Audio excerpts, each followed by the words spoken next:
Assalomu alaykum. Bizni kanalimizni kuzatib kelayotgan yurtdoshlar, mana xudo xolasa Lesa Apalovga monolitniy stoyka ishlab chiqarishda davom etmoqdamiz.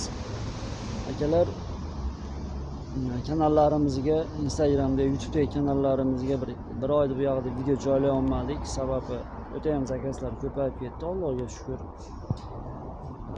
Biz ishlab chiqarayotgan lesalarda tur va profillari Sergeli zavodniki bo'ladi. 8 oyda bu yoqda joylayotgan videolarimizda hammasida aytib o'tganimiz uchun juda ko'p akalarimizga yetib boribdi. Bizda lesalarda narxi boshqa lesalarda narxiga qaraganda farq qilishi akalar, bizda lesalarimiz eni 1.7 lik bo'ladi. Tur va profillar Sergeli zavod, hamma yo'q toza 1.7 bo'ladi. Bir oyda bu yoqda 4 ta video ko'rdim YouTube'da. Shu lesachi akalarimiz ham Sergeli zavodnikidan tayyorlagani uchun mana narxi bizniki bilan pashti bir xil. 700 ming so'm, 680 ming so'm, lekin razmericha biznikidan ko'ra kichikroq.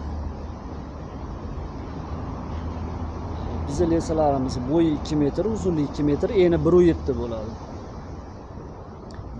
Narxi bir komplet bugungi kunda narxi 700 ming so'm. Bo'yi bu shu lesamiz bo'yi 1 metrligi 550 ming so'mdan. Lesa Apalovga monolitniy stoyka, Temur Apalovga kerak bo'lsa aloqaga chiqaverasizlar. Manzil Andijon viloyati Asaka tumani.